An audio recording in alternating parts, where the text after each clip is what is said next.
ሃይ ቤስቲስ እንኳን ወደ ዩቲዩብ ቻናሌ በሰላም ተመልሳችሁ መጣችሁ። ዛሬ እንግዲህ ሜንቴናንስ ዴይ ነው። ስለዚህ ለጸጉራችን ማስክ በማዘጋጀት እንጀምራለን። እንጠቀመው ነጭ ሽንኩርት፣ ሮዝሜሪ አድርጌ አፍልቼ ከዛን ከቀሲል ጋር በመደባለቅ ለጸጉሬ ቆንጆ የሆነ ማስክ አዘጋጃለሁ ማለት ነው።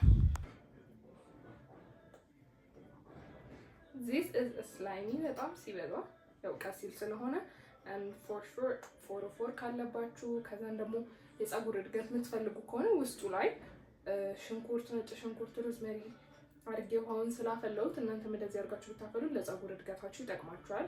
አንድ ከዛን ደግሞ ቀሲሉ ደግሞ ላያችሁ ላይ ያለውን ፎር ለመቀነስ ይረዳችኋል ማለት ነው። ስለዚህ ይሄንን አፕላይ አደርጋለሁ for አንድ ሰዓት ምናምን አካባቢ ቆይበትና ከዛም በኋላ ያው ባለን ፕሮዳክት መታጠብ ነው ማለት ነው። ይሄንን እንደዚህ በደንብ ራሳችን ላይ ቆዳችን ላይ አፕላይ እናደርጋለን ማለት ነው። ያው ከተረፈ ፀጉር ላይ ማድረግ ይቻላል። እንደምታዩት ቀሲሉን በደንብ አድርጌ አፕላይ አድርጌዋለሁ። ለትንሽ ደቂቃ ጠብቀዋለሁ። ከዛም በኋላ መታጠብ ነው። ያው ቀሲል ስለሆነ ቆዳችንን እና ፀጉራችንን በደንብ ስለሚያደርገው ከታጠብን በኋላ በደንብ ቅባት ማድረግ አለብን። ፕሮሰሱን ስለማሳያችሁ ኦኬ።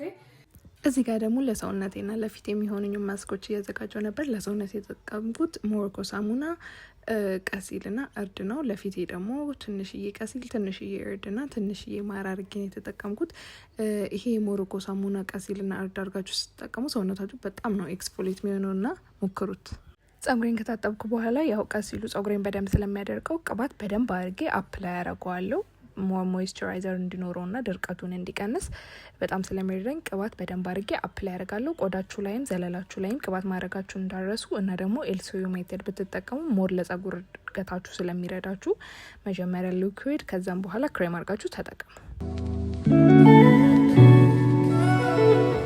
ብዙ ጊዜ እኔ ለኦራል ኬር የምጠቀመው የሀገር ውስጥ የጥርስ መቁመጫ ነው።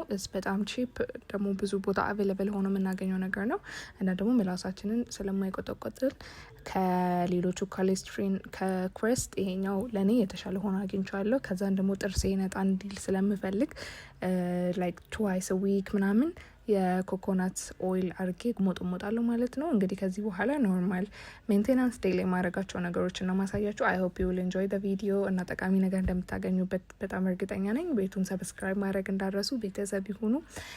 ብዙ የተለያዩ ቪዲዮዎች ይዤላችሁ እመጣለሁ። እስከዛው ድረስ ባይ